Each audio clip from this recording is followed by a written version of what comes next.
5%는 참이냐? 그것도 참이 아니야. 내가 그게 건강이에요.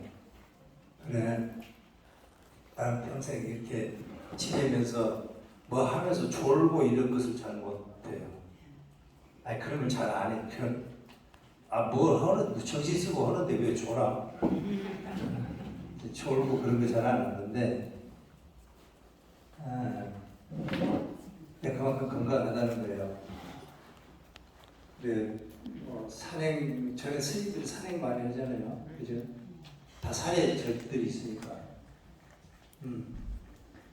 제가 회의사에서도 오래 살았는데, 13년을 내가 학장을 했으니까 그랬는데, 거기서 밥만 먹으면은, 가야산 등산을 하는 거예요. 계속 가야산 등산을 하는 거예요. 어쩔 때는 비가 올 때도 가. 어쩔 때는. 왜 가겠어요? 습관이니까. 습관이. 근데 한 번은 가다가 날 좋은 날인데 바위를 한번 타보고 싶어. 그래가지고 바위를 타다가 조만큼 올라가다가 굴렀어요. 그래가지고 어깨를 다쳤는데 그때 어깨를 방치했어요. 절에 오면은 스님들이 보왕산면을 써놓고는 몸에 병고가 있는 것으로 양약을 삼으라 이러잖아요. 그래서 들어봤어요? 예. 근데 뭐 학장이라고 맨날 병원에 갈 수가 없잖아요. 학인들한테는 몸에 막 다 병이 있는 거야 이러면서 나는 맨날 병원에 갈 수 없잖아요. 그래 방치했어요. 지금 이제 한 10몇 년, 몇 년이 지났는데 거의 20년 가까이 돼요. 어깨 다치기. 이 손이 장애가 있어서 계속 이 손이 저쪽에 있는 거는 못 집어와. 뭘 집어다 주면은 이렇게 들고는 있을 수 있는데 이 손이 가서 뭘 들지를 못해. 내 손이 좀 이상하죠? 못 뻗어. 손을 못 뻗어. 그래서 또 자꾸 그렇게 어깨에 장애를 갖고 그렇게 왜 평생 사시려고 그러냐고 수술을 하라는 거예요. 그래서 수술했어요. 수술해보면서 그저께 왔어요.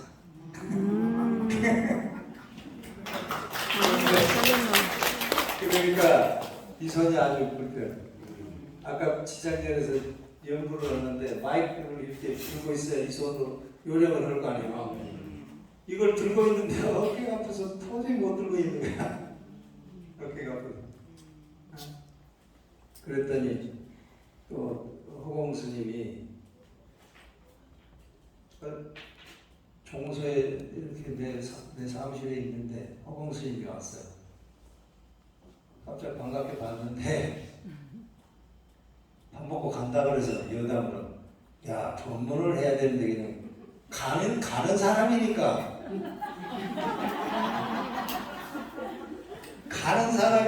야 법문을 해야 돼. 그냥 갈 거니까 그냥 말한 건데 가다가 와버렸네. 내가 한다는 말이 아니고 어차피 갈 거니까 그냥 입서있어 법문을 해야 되는데 가다가 와버렸어. 즐거워요? 성공사니까? 네. 법문이랄 게 뭐 있어요? 법문한다고 다 여기도 법문 저기도 책이 넘쳐나는 게 책이고 그런데 송광사 왔으니까 송광사 얘기를 조금 할게요. 송광사 그 전에 와보신 분? 도로도로 와보셨네. 송광사 많이 변했죠? 네, 많이 변했어요. 저기 연밥도 잘 만들어져 있고 송광사 얘기. 잠깐만. 송광사라는 말이 무슨 말인지 혹시 아세요? 송광사. 서남부가 넓게 퍼져 있다는 말이에요. 선종의 말입니다. 선종. 불교 선종도 있고 화엄종도 있고 그런 것들이 있는데 선종의 말이에요. 선종의 말. 그 산에 나무 수목이 자라고 있어요. 수목이 자라고 있는데 한번 거기에 소나무가 자리 잡고 식재가 돼가지고 소나무가 자리 잡으면 그게 자꾸 퍼져서 주변에 있는 식재를 전부 없애고 소나무 잎색에 소나무 산이 돼버린다는 거예요. 그래서 결국에 나중에 이제 소나무만 널리 이렇게 자리 잡고 있다. 불교에 화엄정도 있고 뭐 유식도 있고 여러 가지가 있죠. 근데 그런 종파가 그런 가르침들이 아무리 전해져서 널리 퍼져 있다 하더라도 선종이 한번 소개되면 그런 종단 그런 종단 다 자취를 갖추고 선종 일색이 된다. 그래서 그것을 비유로 소나무가 온 산을 다 차지한다. 그렇게 해서 비유로 송광이라고 그랬어요. 송광사라는 말은 선종이라는 말입니다. 선종사자. 송광사는 이곳이 산 끝이에요. 이게 산 끝. 백두대간의 끝입니다. 여러분이 있는 쪽으로 해서 오른쪽으로는 산이 많이 있어요. 일단 위봉사 올라가신다면서요? 네. 위봉사 올라가시다 보면은 산으로 올라가고 막 그래요. 계속 산이 있어요. 여기서 올라가면은 뭐 대둔산, 동학사 있는데 뭐 이렇게 해서 계속 산이 연결됩니다. 결국에 이제 백두대간까지 연결이 돼요, 이 산이. 근데 백두대간이 여기까지 내려오다가 여기서 끝나. 요 밑으로는 지금 우리 앞에 조그마한 산 있죠? 요걸 지나고 나면 이제 산이 없어요. 서해안, 군산, 김제 뭐 여기서 정읍까지 산이 없어요. 굉장하죠? 그냥 평양. 그래 이 산 이름이 종남산이에요. 그 정도는. 무슨 말인지 알겠어요? 네. 남쪽으로 산이 여기서 끝난다는 말이에요. 남쪽으로 내려오는 산이 여기서 끝이 났다. 종남산이에요. 종남산은 사람 살기가 아주 좋은 곳이죠. 중국 사람들도 사람 제일 살기 좋은 곳이 종남산이에요. 그러니까 시경에도 보고 종남산에 사람이 모여 살고 종남산에는 뭐 하얀 사슴이 산다. 사슴이 하얀 사슴이 있어요. 백록담 그러지요. 백록 하얀 사슴이라는 거죠. 아주 영물이라는 거예요. 이 하얀 사슴. 근데 그게 어디 사는가? 종남산에 산다는 거야. 종남산이 그렇게 사람이 살기가 좋아. 그러니까 여러분은 사람이 대한민국에서 제일 살기 좋은 종남산으로 알고 계시죠. 부산이 이제 좋다고 생각하시면 부산은 근데 내가 본래 학길이기 때문에 말하라고 하면 30분을 하는데 30분에 끝날 가능성은 거의 없어요.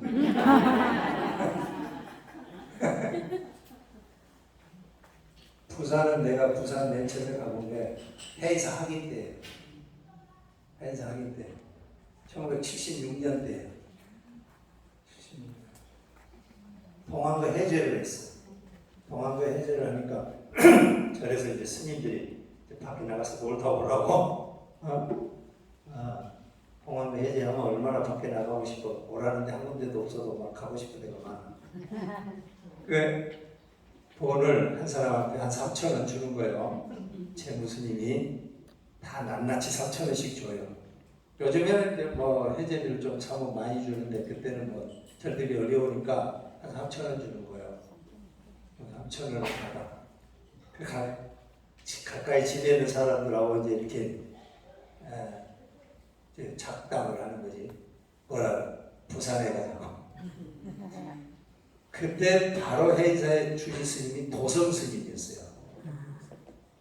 태종대 태종사 아세요? 예. 거기 계신 노스님. 예. 지금 104살. 도성 스님이 바로 그 전에 주지를 하시다가 그만두고 나가셨어요. 그래서 이제 그 태종사로 가셨어. 그러니까 부산에 놀러 가자고 그래요. 부산에 놀러를 가고 또 3,000원을 다 모았지. 저 3,000원 10명 모으니까 3만 원 될 거 아니야. 그래서 다 모았어. 모았는데 가다가 누가 그러는 거예요. 김해에 뭐 이렇게 아는 스님이었는데 그 스님이 을숙도 가면 좋대.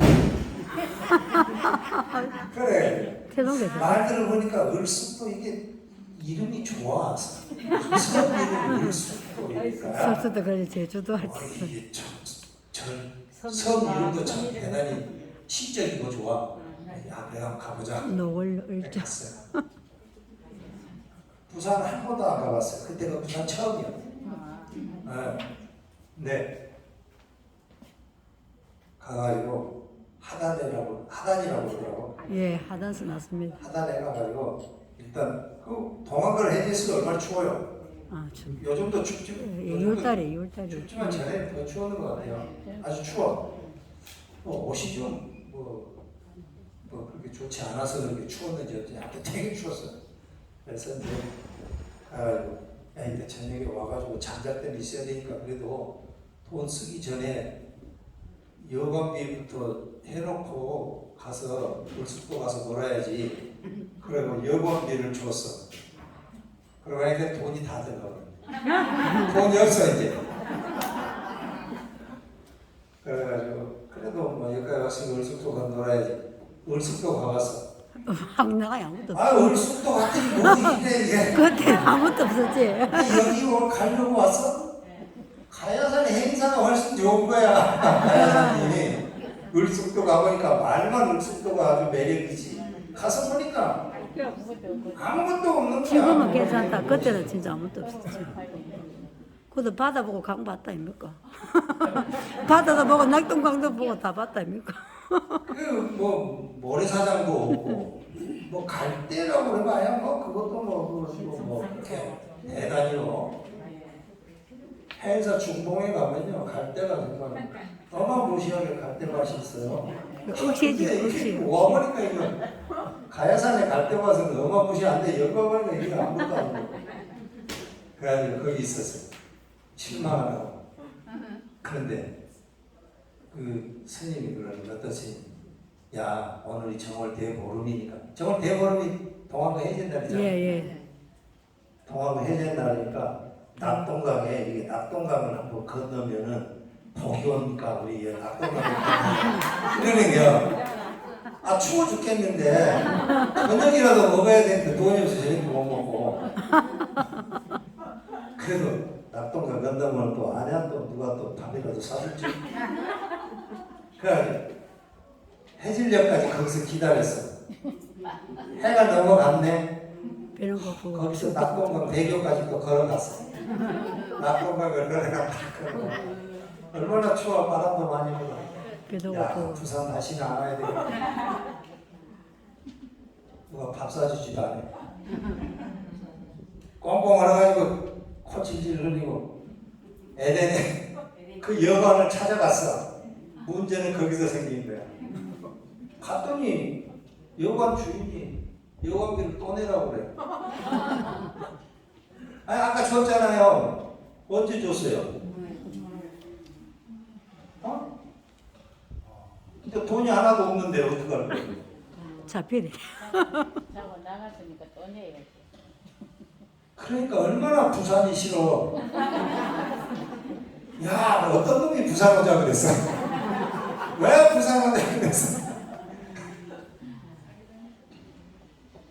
그래가지고 이거는 어떻게 상황을 어떻게 대체할 방법가 없는 거예요. 물어보니까 태종대는 굉장히 멀대 거기서. 그 버스 타면 돼서 13번 타고 갔으면 됐는데 버스 타고 갔으면 됐는데 문제는 그 빠지는 거 바로 문제 생겼어요. 낙동을 빠지는 바람에. 그래 사전 터미널 13번 타면 바로 가는데. 그래가지고 결국에 이제 태종사 전화를 했더니 그 8번 타도 되고. 도성 스님께서 도성 스님은 이북분이세요. 아시죠? 예. 이북분이죠. 그래서 그 북한 말을 하면서 그 깐나고 바꿔라. 그래가지고 도성 스님이 해결해 줬어. 그래서 잤어. 그게 첫 번째 부산의 기억이에요. 그게 지금 50년이 가까이 되는데도 아직도 안 잊혀져요. 그러니까 부산 사람 그러면 그 하단에 그 부산 들으면 그 여관 아줌마가 조심해야 돼. 조심해야 돼. 성광사 얘기하다가 그리 갔는데 종남산이 그래 좋다 이 말이요. 부산은 하단 아줌마가 사는 데가 부산이고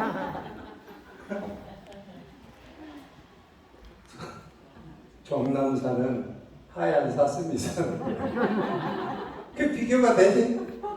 네? 그때 하단 아줌마가 엄마인 사람 있죠? 없어? 여러분들은 어디 사셔요? 부산에?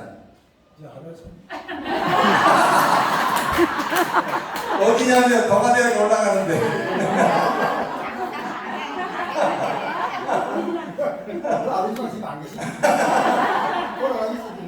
지금도 하담지 비교가 안 됩니다. 그때하고는. 그때는 진짜 시골이었지 그 당시로는. 도성 스님이 해결해줘가지고 갓나에 바꿔달랬다랍니다. 도성 스님이 해결해줘가지고 우리 그막 도성 스님 고래고래 소리를 지르면서 막 해인사에서 겨울 내내 공부하고 나온 사람들이 여관비를 안 주고서 줬다 하겠냐고 북한말로 그냥 갓나이가 돼가. 싸우기 아니까 해결해줬어. 송광사 우리 여기가 사람이 살기 아주 좋은 곳이에요. 여러분 봐도 사람 살기 좋죠? 송광사가 바로 마을하고 인접돼 있어요. 네, 인접해 있지. 근데 이 안으로 들어오면 마을에 인접해 있는 절이라는 느낌이 전혀 안 들어요. 그렇죠? 예. 그게 좋잖아. 좋아. 팽지가람이 돼가지고. 우리 송광사에 언제부터 사람이 살기 시작, 언제부터 여기가 절이 있었는지 알 수 없어요. 근데 아주 백제 때부터 절이 있었다고 이렇게 전해와요. 그러지 않겠어요? 땅 넓고, 산 있고, 내물 흐르고, 이렇게 좋은데 절이 없을 리가 없죠. 절이 있었어요. 본래는 이 절이 100년 살았어요. 100년 살. 100년은 하얀 연꽃을 100년이라 그러죠. 법화경에 보면은 오광열애가 나중에 관세음보살로 화연을 하는데 관세음보살은 또 어떻게 화연을 할까? 하얀 연꽃으로 화연하는 거예요. 네? 진흙탕독에서 하얀 연꽃으로 이렇게 화연하는 거예요. 그럼 사람들이 진흙탕에서 연꽃이 피니까 연꽃을 보면은 연꽃을 보고서 더러워 이런 사람 없죠. 예. 연꽃만 보지. 진흙탕을 안 보잖아요. 그와 같이 관세음보살도 그러는 거예요. 오타각세에 사람들이 사는데 그런 곳에서 관세음보살이 계시면 오타각세가 관세음보살로 해서 보살의 세계가 되버리는 거예요. 여러분들 보세요. 만약에 진흙탕이 있어요. 거기 연꽃이 피어 있어. 하얀 연꽃이 이쁘게 피어 있어. 연꽃이다. 야, 연꽃 너무 이쁘다. 이러면은 이쁘다는 생각만 해요. 여러분들 머릿속에는 더럽다는 생각이 아무것도 없어요. 그렇죠? 네. 더럽다는 생각 자체를 안 해요. 그러면 그 세상 그것이 온전히 연꽃의 아름다움만 있는 세계지 더러움은 어디에도 발붙일 곳이 없는 거예요. 여러분이 더럽다고 인식을 해줘야만 더럽네 이러는 거예요. 더러운 세상이 되는 거예요. 관세음보살이 계시면 그러는 거예요. 관세음보살이시면 보살이 계시는 거예요. 그러니까 그 중에 오타각세라고 하더라도 사람들이 전부 관세음보살님을 보고 보살님이 계시네 그러고 관세음보살님 그 큰 자비 이런 것만 생각하기 때문에 그 세상은 오탄 악세가 아니라 관세음보살의 자비의 세상이 되는 거야. 왜? 사람들이 전부 다 관세음보살님의 그 자비만을 받아들이기 때문에, 자비만을 인식하기 때문에. 그래 이게 백년사였어요. 백년사. 그런데 신라 말에, 신라 하대 말에 중국에 가서 선종을 공부해온 사람들이 있었어요. 여러분들이 뭐 부산에서 오셨다는데 거기서 조금 더 올라가면 안양이 언양에 가면 성남사라는 데 있어요. 예, 교훈이 절 있습니다. 성남사. 예. 절 이름을 성남 그것도 남자보다 남산 이래야지 성남. 돌. 종남산 그래.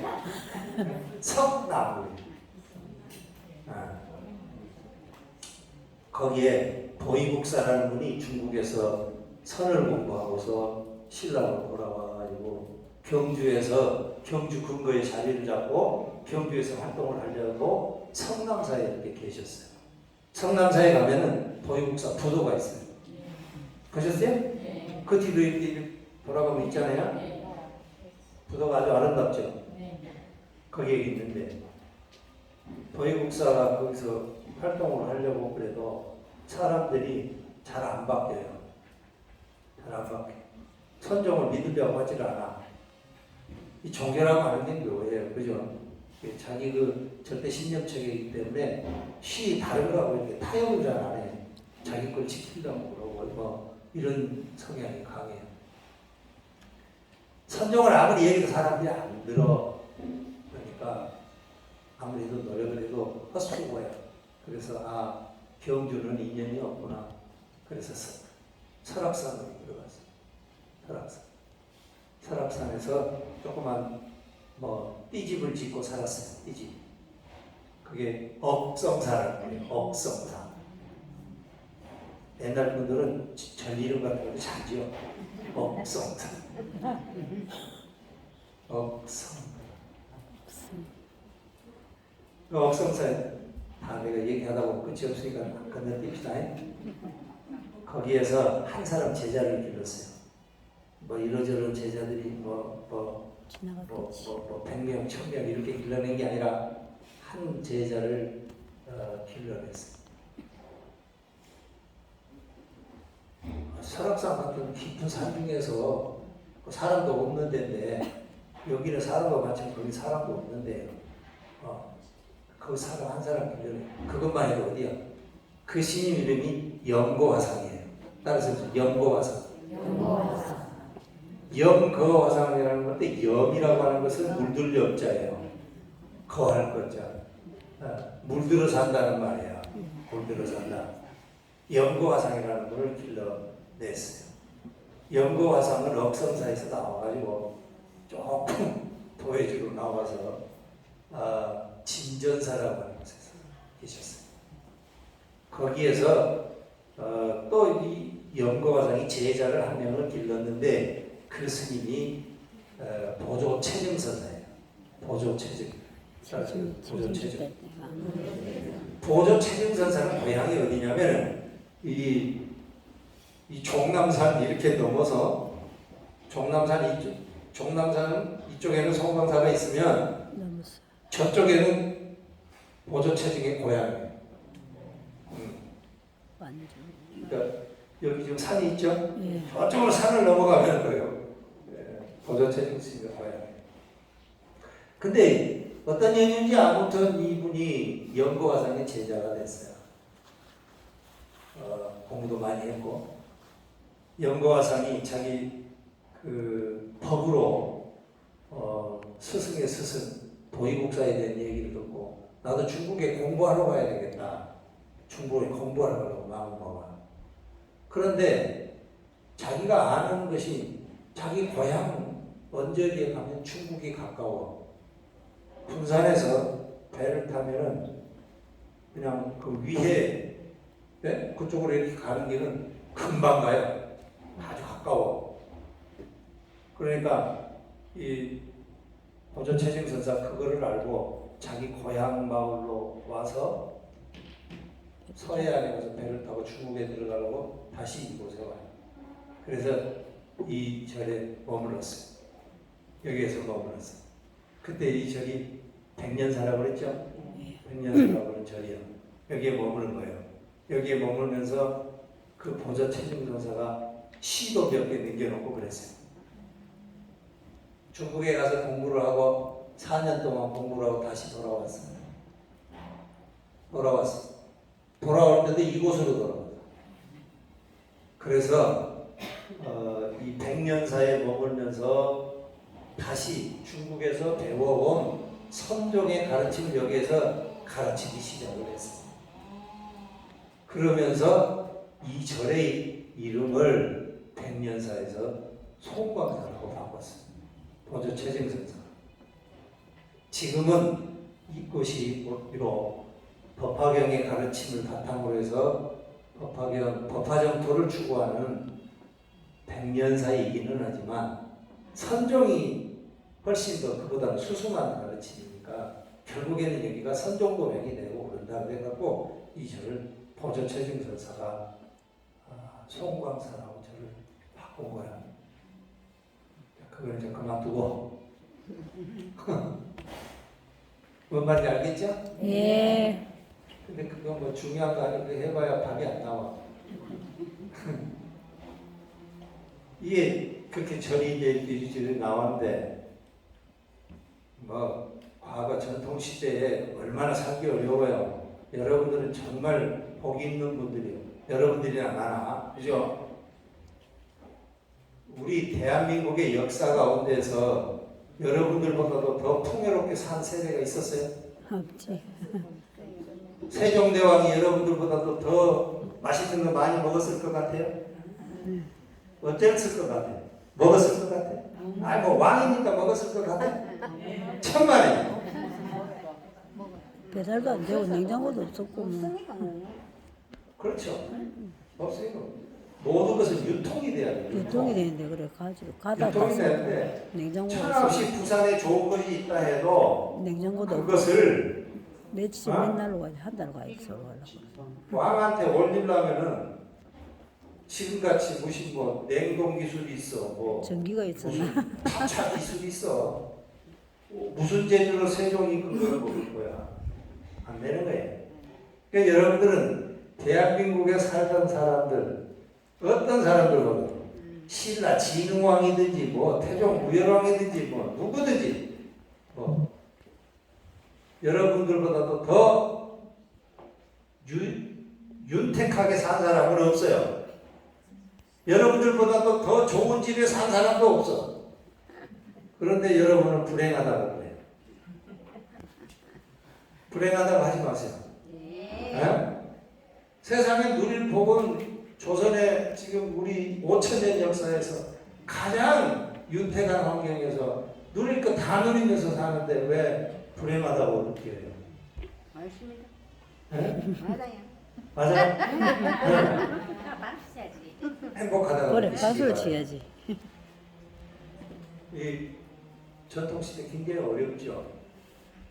근데 임진난이 일어났어요. 임진난이 일어났는데 임진난에 대한 얘기도 뭐 재밌는 얘기가 많은데 우리 송광사 관련된 건 많아요. 일본의 군사는요 세 군데로 왔어요. 세 가면으로. 하나는 동래선으로 왔고 부산포로 올라와서 동래선을 거쳐서 이렇게 가는. 하나는 진주성으로, 하나는 이쪽에 그 서해안으로 이렇게 오는. 그런데 여러분 부산 사람이라 또 좀 안 좋은 얘기 좀 해야 되는데 부산 사람들은 물러가지고 부산포로 외국에 올라가니까 다 도망가 버렸어요. 저항을 안 하고. 그러니까 일사천리로 부산포 올라와서 동래선 한방, 동래선에서는 조금 저항하려다가 그냥 항복해버렸어요. 그 뒤로는 아무 저항이 없어. 그래가지고 상주까지 올라가는데 이틀 만에 올라가 버렸어요. 상주까지. 부산이 그런데요. 아니 근데 괜히 뭐 싸울 필요 없잖아. 진주성 사람들은 결사항전을 해가지고 진주성을 올라오는 사람들은 성공적으로 진주를 하지를 못했어요. 만약에 그때 진주성이 풀렸으면 해인사 8만 대장이 보고 다 돌탔을 거예요. 그런데 우리 송광사 지역은 좀 호남 지역 있잖아요. 호남 지역은 이게 완전히 진주성 같이 완전히 틀어박힌 것도 아니고 완전히 부산같이 뚫린 것도 아니고 뚫렸다가 맥혔다가 뚫렸다가 맥혔다가 그걸 반복하는 거예요. 이 호남은. 네? 역사에 다 배우셨지? 네. 그러니까 이 호남 지역은 다 게릴라들이 많아요. 외국 게릴라들. 그러니까 절이 이쪽 절은 다 불이 탔어요. 불이. 전라충청에 절이 살아남은 곳이 온전히 살아남은 절이 전라충청 한 개도 없어요. 임진왜란을 거치면서 화재를 안 당한 것이 건물로 몇 개 좀 돼요. 수덕사 대웅전이 불이 안 탔고요. 그 다음에 영암에 가면은 도갑사라는 절이 있어요. 아세요? 네. 도갑사에 가면 사천왕 문이 있어요. 네. 사천왕 문. 그게 불이 안 났어요. 일제시대 때 건물 그 두 개만 불이 안 타고 이쪽에 절은 싹 다 타버린 거예요. 싹 다 타버렸어요. 큰 손실이죠. 예. 그냥 뭐하러 싸웠는지 모르겠어. 목숨. 그냥 부산같이 아이 어서 오십시오. 어서 빨리 가세요. 지나가세요. 하지. 그러니까 그쪽에는 아무 피해가 없어요. 인명피해는 없겠네 그래. 불국사가 뭐 어떻게 된 것도 아니고 통도사가 어떻게 된 것도 아니고 아무 피해가 없어. 통도사가 어떻게 된 것도 아니고. 어서 가세요. 어서 가세요. 이랬어야 되는데. 그래가지고 딱 좋다고. 나중에 임진난이 이제 끝났어요. 그래서 임진난 끝나고 나서 조정에서는 왜가 다시 쳐들어올란지 안 쳐들어올란지 궁금하잖아요. 네? 그러니까 왜를 가서 누군가는 가서 왜를 좀 정탐을 하고 정세를 좀 파악해가지고 와야 될 사람이 필요한데 조선의 사람들이 그냥 자기들끼리는 그냥 와글와글 하는데 그렇게 대외적으로 가서 활동을 적진에 들어가서 활동을 할 사람이 아무도 없어. 간대가리가 쥐새끼 간대가리 같아가지고 아무도 없는 거야. 옛날에는 간이 대가리가 있었는가 봐. 네? 간이 대가리겠습니다. 그래가지고 당시에 누가 그 대표로 천거가 됐냐면 사명스님이 추천이 됐어요. 사명대사. 사명대사가. 연세가 많았잖아. 70년부터. 사명대사는 과거에 합격을 하고 성균관에서 공부도 하고 그랬어요. 옛날에는 과거를 시험 보면 세 번 봐요. 세 번. 하나는 향시, 그 지역에서 보는 시험을 보고 하나는 2차 시험을 보는 거예요. 뭐 문과를 보는 거죠. 그리고 이제 그걸 합격을 하고 나면은 성균관에 가서 공부를 해. 2년 동안. 그러고 나서 임금 앞에 가서 시험을 보는 거예요. 그 전시라고 해요. 전시만 보면 되는 거예요. 근데 사명 스님이 하도 배포가 크고 문장이 좋고 어디 가도 안 쫄아. 그냥 자기 한 거 다 해. 죽음을 무서워하니까. 그러니까 사명 스님이 전설이야. 성균관에서. 사명 스님에 대해서 모르는 사람이 없어. 그러니까 당시에 성균관을 거친 많은 발로들이 사명 스님 정도 되면 왜 가서 다 정탐하고 올 수 있다고 추천을 하는 거예요. 근데 사명 스님이 이제 스님이 되어버렸어요. 그 안에 거절을 하는 거야. 그 여기저기 재수를 3번을 하는 거예요. 3번째 하니까 전통시대 사람들은 이 나라에 충성하고 뭐 이런 거 있잖아요. 뭐 효도하고 임금에게 충성하고 이런 정서가 아주 강하잖아요. 그래. 3번이나 영의정을 제수하는데 내가 안 갈 수 없다 하고 영의정을 제수를 받아서 일본을 외를 가는 거예요. 대외적으로는 외하고 화친하러 간다. 그래서 화친사라고 딱 깃발을 들고 가는 거예요. 내용은 뭐냐? 정탐사예요. 내용은 정탐. 외를 가서 이렇게 다니면서 이 사람들이 또 조선을 쳐들어올 준비를 하는지 안 하는지 그런 걸 정탐을 하고 다니는 거예요. 그 외에 가서 7개월을 다녔어요.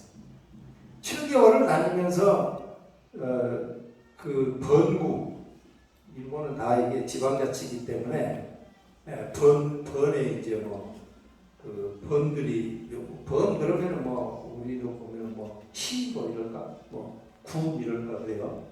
이 번들에 가서 다 우리 조선에서 약탈해간 문화재 또 사람들 이런 거를 전부 조선으로 이렇게 돌려 송환시키는 그 작업을 낱낱이 번마다 다니면서 그것을 하고 다녀요. 그러면서 일본을 정탐을 다 해. 그러고 돌아왔어요. 돌아오니까 과연 사명은 사명이다. 그러고는 그 공로가 너무 커요. 너무 커. 사명스님 보고 좀 더 여기저기 좀 있어달라고 간청을 해도 사명스님이 여기저기를 더 이상 안 하고 내려놓고 지방으로 내려갔어요. 그곳이 어디냐면 표충사예요. 표충사. 네? 예. 부산에서 표충사 가까워요? 예. 뭐가 가까워요? 차마 담아갑니다. 차마 담아갑니다. 사자평 있고. 대한민국 절 중에서 제일 땅을 많이 갖고 있는 절이 어딘 줄 아세요? 또 포종사인가? 영남 알프스가 다 찾아야 표충사 얘기했으니까 표충사겠지. 그래. 그 문당구에 사자평이 있다 이거. 표충사가 땅이 제일 많아요. 왜 그러냐? 하사했겠지. 본래는 거기는 절이 있었던 데가 아니에요. 영국님이 하사했겠지. 그런데 사명스님이 그쪽으로 내려간다는 거예요. 그러니까 왕이 그 지역에 있는 땅을 다 표충사로 시급을 줘. 지금도 그러니까 예. 이름을 잘 붙여. 좋습니다, 감사님.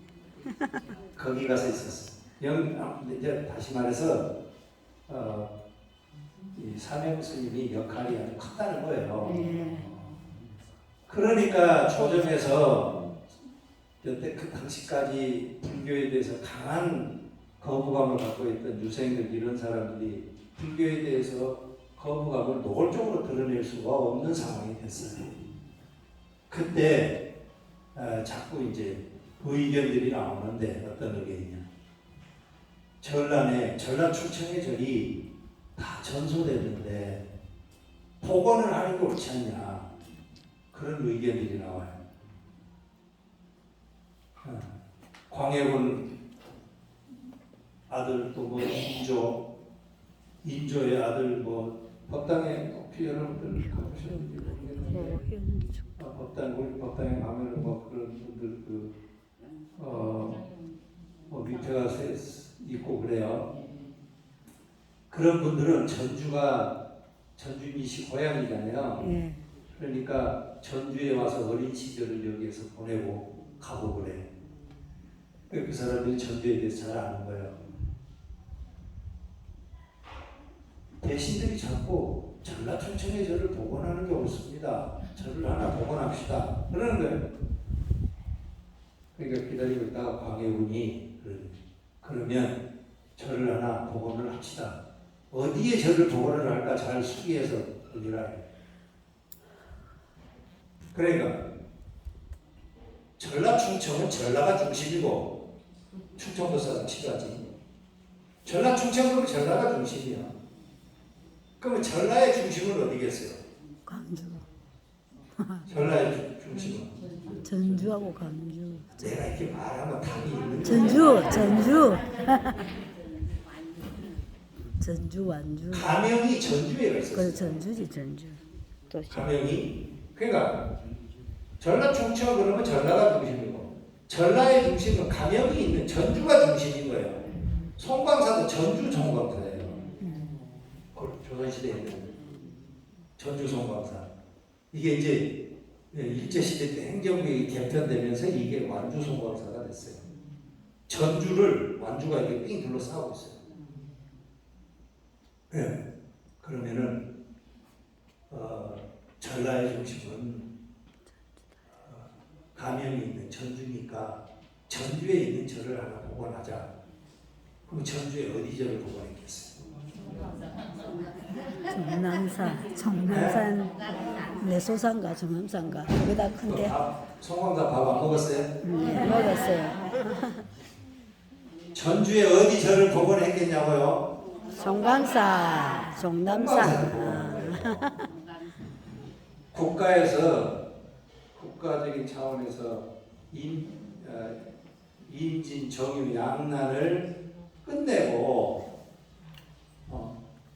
국가적인 국책 사업으로 전라 충청에 있는 절 하나를 복원하려고 안을 내서 복원을 한 절이 송광사예요.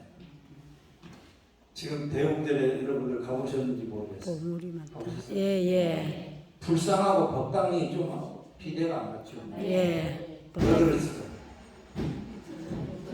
건물을 다시 짓다. 2층에서 1층으로 단층으로 바뀌었다며. 그 2층에 있다가 2층을 있다가 1층으로 바뀌었다. 원래는 대웅전이 저렇게 단층 건물이 아니에요. 2층 건물이다 단층.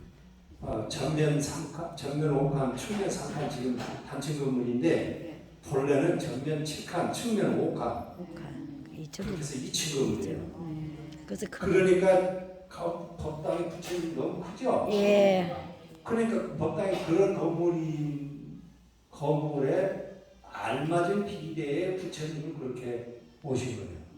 불에 타는 국가에서 복원을 하면서 그렇게 해서 송광사에 78동의 건물을 지었어요. 78동. 그렇게 해서 이 송광사의 주지로 백암각성 스님이 오셔요. 백암각성 스님이 오시는 그 즈음에 여러분들 혹시 아시나는 모르겠어요. 진목 스님 얘기 들어보셨어요? 네. 조선시대에 뭐 기이한 행적을 많이 남기신 진목 스님이라고 있는데 진목 스님 시간 되시면 진목 스님 바로 보도가 있어요. 경남산에 있어요. 바로 이건 여기서 얼마 안 돼. 거기 진목 스님 부도도 있고 그렇습니다. 그 백암각성 스님이 이제 주지가 돼서 여기에서 이제 차례로 이 지역에 있는 절들을 복원합니다. 송광사가 송광사를 복원하고 나서 복원한 그 팀이 두 번째로 그대로 부여로 옮겨가서 부여에 가면 무량사라는 절이 있어요. 가보셨어요? 네. 거기 가면 2층 법당 있죠? 기억나나요? 무량사.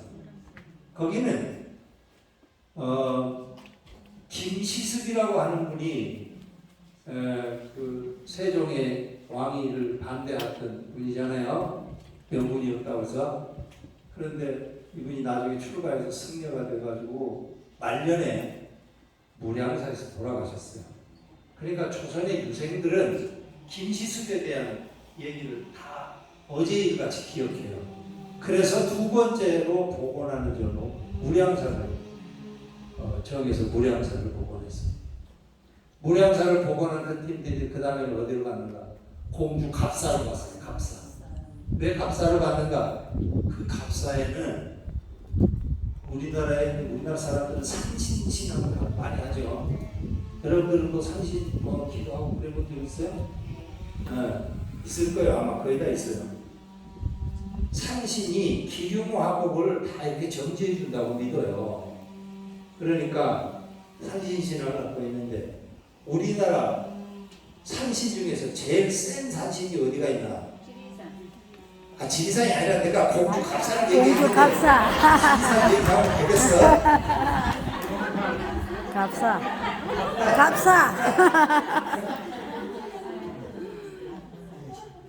그러면은 무조건 갑사 그래야지. 네, 갑사. 네, 갑사. 실수. 갑사 계룡산 산신이 세다. 우리나라 산신 중에서 제일 센. 계룡산 맞아. 예. 그 산신 기도하려면 공주 갑사가 세는데요.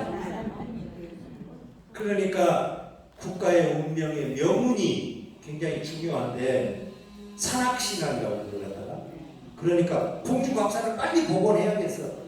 공주 갑사. 그래서 공주 갑사를 복원했어. 그 다음에 어디에 있겠어? 또 중요한데 금방 얘기했지 지리산. 복귀사. 지리산도 중요한 거예요. 그게 지리산 가서 지리산 복원하고. 네? 이렇게 잘해야 돼. 다 복원. 길상선 막 길상. 그 우리 송광사가 그 정유 임진 정유 양난의 폐를 딛고 복원되는 최초의 시범사찰이다. 네? 예. 지금 몇 시? 지금 라이트 켜고 가면 돼요. 재밌습니다. 더 해주죠. 그랬던 절인데 조선시대에는요 1600년대 기근이 정말 어마무시한 기근이 두 번 들었어요. 1678년 그걸 갖다가 경신대기 기근이라고 해요. 그 해가 경신년이어서 경신년에 기근이 들었던 경신대기 기근을 해요. 그 다음에 1692년 3년 그걸 갖다가 기사년하고 그 다음에 해가 벌써 그때 갖다가 기사대 황금 그럽니다. 두 번의 큰 기근이 있었어요. 현종 때, 숙종 때 이런데 1년에 비가 한방울도 안 왔어요. 백성들이 뭐를 먹을 게 없어. 풀뿌리를 뽑아 먹어야 되겠는데 풀뿌리도 풀도 안 자라. 나무 뿌리를 100개 먹어야 되는데 나무도 비글비글해. 먹을 게 아무것도 없어. 곡식이 있어야 곡식을 기후제 진행을 비가 오겠죠. 비가 무슨 비가 안 와. 경신대기근데요. 당사관들이 모여서 회의를 했죠. 인육을 먹으면 처벌을 해요. 인육을 먹으면. 근데 경신대기근 때는 인육을 먹어도 죽은 사람의 인육을 먹으면 인육을 먹는 사람에 대해서 처벌하지 말자. 심지어 그런 것까지 있어. 그만큼 먹을 게 없었다 이 말이야. 그렇게 기근이 심했어요. 당시 조선의 인구가 한 800만 명 정도 돼요. 800만 명. 근데 800만 명 중에서 나중에 경신년이 지내고 나니까 120만이 죽었어요. 많이 죽었죠. 얼마나 많이 죽었어요. 기사대 황금 때에는 2년간 비가 안 왔어요. 어떻게 됐겠어? 사람이 너무 많이 죽었어요. 그러면 그런 큰 기근을 지내가는데 송광사 아니라 무슨 화엄사라고 한들 그 기근을 넘어갈 방도가 있어요? 없는 거예요. 정말 어려웠죠. 어려웠어요. 뭘 내다 팔아서 음식으로 바꿔 먹을 게 음식이 있어야 바꿔 먹는 말은 하지. 에? 산에 나무, 소나무 껍질도 다 벗겨서 다 그냥 그런 상황. 1600년대 말에 그런 일이 있었어요. 1700년대에 들어가면은 벌써 이제 또 막 서학이 들어오고 그러니까 그런 기분이 들고 그러니까 민심이 흉흉하고 자꾸 무슨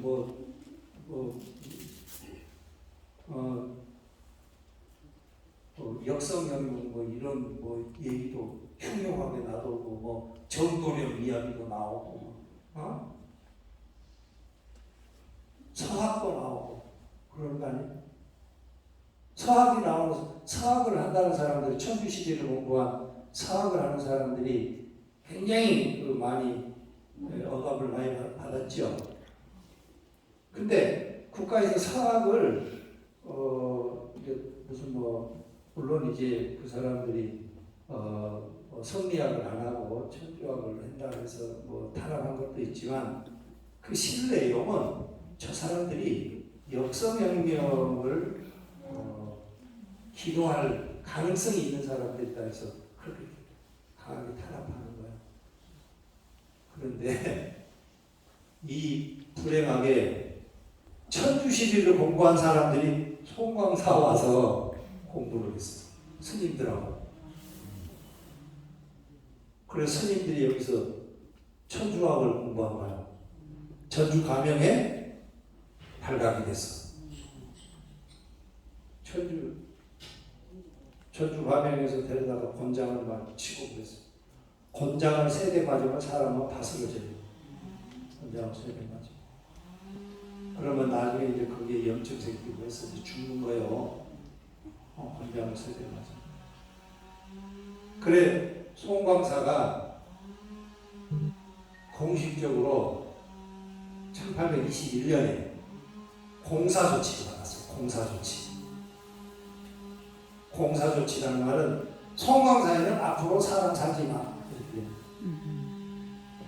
사람이 못 살아. 송광사에 가서 풀을 뽑거나 송광사에 가서 바람이나 비를 피하고 그러면 그 처벌받아요. 송광사는 절은 절이되 도저히 활용할 수 없는 공간인 거예요. 그걸 공사조치로. 여러분 울릉도도 독도 있죠. 독도가 자꾸 일본하고 영유권 다툼 이런 얘기가 나오는데 독도의 영유권이 일본 사람들이 자꾸 자기네들 땅이라고 하는 이유는 울릉도를 공식적으로 세종 이럴 때부터도 공도 조치를 해버리는 거예요. 울릉도에 사람 살지 마. 그래 공도 조치를 취해놔요. 왜 그러는가? 울릉도에 젊은이들이 모여가지고 자꾸 군사훈련을 배우고 막 이렇게 하니까 그 사람들이 자꾸 어디 가가지고 노략질하고 음식 식량 뺏어가고 막 이러니까 젊은이들이 그 나쁜 짓 한다고 사람 못 살게 해버리는 거예요. 공도 조치를 취했어요. 그러니까 아무도 조선에서 방치한 땅이다 이 말이에요. 근데 이제 지금 우리 그 외교부에서 하는 것은 대한민국 그 조선은 울릉도를 사람이 살지 말라고 하는 것으로 관리했다. 공도 조치로 울릉도로 관리했다. 이렇게 나오는데 일본에서는 말도 안 되는 소리. 너희들이 방치했는데 우리도 관심 없다고 해서 공도 조치를 취해놨으면서 무슨 소리냐. 이렇게 돼갖고 이제 되는 건데 송광사도 공사 조치를 받았어요. 공사 조치. 그게 1857년에 풀렸어요. 1857년에 풀려가지고 와서 보니까 법당이고 뭐고 모든 건물이 폭삭내려 앉아버렸어요. 그러지 않겠어요? 사람 안 살면 그렇게 되는 거죠. 폭삭내려 앉았어. 그래서 대웅전의 그 2층 건물, 칭칸 옷간 2층 건물을 당시에 대웅전의 상량문에 다 써놨어. 128명의 인부가 달라들어서 그거를 뜯었는데 6달 뜯었대. 조심스럽게 불상을 상하지 않아야 되니까 조심스럽게 하나 뜯어냈는데 6달을 뜯어냈대. 그렇게 해서 복원을 하는데 과거의 옛 모습대로 충충법당을 그렇게 복원을 못하고 축소해서 저렇게 법당을 지은 거예요. 내가 2012년에 그러니까 내가 송광사 주지한 지가 11년 됐네. 2012년에 내가 송광사 주지로 왔어. 근데 그때가 내 송광사 주지 첫 주지야. 주지를 안 해봤어. 그때 첫 주지야. 주지로 왔는데 주지로 걸어오니까 주지가 이게 쉽지가 않더라고요. 와글와글 여기서 와글와글 저기서 와글와글 계속 그래. 뭐 주지하고 싶은 사람이 많은데 굳이 내가 주지하면서 뭐 주지 안 해도 내가 재밌게 살 수 있는데 굳이 주지하면서 저 소리를 내가 듣고 살 이유가 없겠다 싶어서 가려고 그랬는데 그때 내가 그 대우제 상냥문을 듣고 있었어요. 상냥문을 보니까 그 2층의 법당을 뜯어내고 단층으로 만들면서 그 참담했던 마음을 그 상냥문에다 다 죄다 써놨어요. 임진난이 끝나고 나서 그 어려운 시기에 옛날 분들은 2층 법당으로 이렇게 전각을 지었는데 그 지금 뭐 전쟁이 일어난 것도 아니고 그런데 우리의 원력이 부족하고 돈이 부족해서 이 법당을 뜯고서 이렇게 복원을 그 모습대로 복원 못하고 단층으로 복원하는 참담한 마음을 낱낱이 기록을 해놨어요. 그래 그 어려운 상황에서 또 목재를 어디서 구해와야 될 거 아니에요. 근데 목재를 어디서 구해오는가? 그게 멀리서 구해요. 멀리서. 거문도라고 아세요? 거문도. 어디가 있어요? 전라남도 쪽으로 남도. 거문도 여수 옆에 있어요. 여수 옆에. 전라남. 우리 법당 짓는 저 나무는 거문도에서 다 시켜온 나무예요. 내가 그 상냥문 보고 알았어. 해로로 쭉 오는 거예요. 그래가지고 봉진강 포구에 내려. 봉진강 포구에 내려놓고 앞에 암소가 4마리 끌고 뒤에 숫소가 4마리 밀고 그래서 그 나무를 일로 가져와서 저 법당을 지었다. 그런 내용이 저저렇게 쓸 것이 없어서 그랬는지 아무튼 다 써놨어 그렇게. 그래서 내가 그거를 읽으면서 야 옛날 분들은 절을 짓는데 이렇게 정말 일생에 원력을 빌려서 이렇게 절을 지었는데 나는 이거 조금 여기서 와글와글 저기서 와글와글 그랬다고 내가 가버리려고 그랬구나. 부끄럽더라고. 부끄러워. 그래서 그때부터는 내가 이 어른들의 그 간절한 마음, 그 어른들의 그 원력, 그걸 내가 10분의 1이라도 100분의 1이라도 내가 담아내서 송광사를 번듯한 절로 내가 만들어 놔야 되겠다. 내일 가더라도 100년 살 것 같이 내가 여기 살면서 하다가 가야 되겠다. 그래 하다 보니까 10년이 갔는데 10년이 한 일주일 만에 가버린 거예요.